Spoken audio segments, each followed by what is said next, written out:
An interview with a Muslim author who's written a book about the life of Jesus is stirring up controversy and going viral on the internet. But it's not because the book attempts to discredit the Christian faith, which it does. Rather, it's because of the questions Fox News interviewer Lauren Green asked of Reza Aslan, author of Zealot, The Life and Times of Jesus of Nazareth. Take a look. You're a Muslim, so why did you write a book about the founder of Christianity? I am an expert with a PhD in the history of religions. To be clear, I just want to emphasize this one more time. I am a historian. I am a PhD in the history of religions. This isn't a Muslim opinion. This is an academic work of history. More on this, we're joined by Dan Gaynor with the Media Research Center. Dan, the liberal media really lit into Lauren Green over that first question, and Reza Aslan was actually indignant that he was asked about his credentials. So what are they so upset about? Well, the idea that you go on one of these book tour interviews and somebody dares ask tough questions, I think the stenographers in the liberal media freaked out about it. But the big thing is she dared to question somebody who's Muslim. And the media are so overwhelmingly pro-Islam that the mere fact she asked the question, they freaked out. And it gave them a chance to bash Fox as well. Well, during the interview, Aslan expressed shock that some feel he attacks the Christian faith in his book, yet that's exactly what he's doing, right?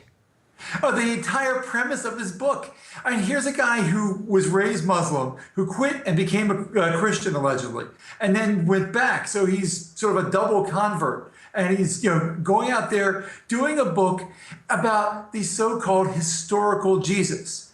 For anybody reading between the lines, that means basically you're saying Jesus as a historical figure who was killed, not because of his faith or anything like that. Oh, he was just a rabble rouser. No, the entire book denies the divinity of Christ, which of course is in keeping with the Muslim faith. So it's not surprising. And Lauren Green pointed that out.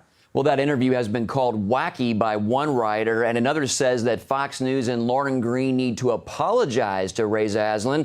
What does that say to you about the left-leaning media? Well, it says that they really have their priorities wrong. The media outlet that said they need to apologize was the Washington Post, which their view of Islam, you can find out from this one quick anecdote. After 9/11, they brought on an expert on Islam to give a Q&A and to somebody they could profile on their website. So 2 months after 9/11, they bring on a guy. Turns out it was Anwar al-Awlaki, the terrorist so awful that liberal Democrat Barack Obama had him killed on sight. Yeah, that's the Washington Post view of Islam and moderate Islam. Wow. Well, what happens to Christians who write books or produce films that are unflattering about Islam or Muhammad? Well, I mean, you don't even have to talk about Christians. You just go to Muslims. You would talk about, a Salman Rushdie book, and you say anything that they don't like about Islam, and you get a fatwa against you. I mean, you can get killed.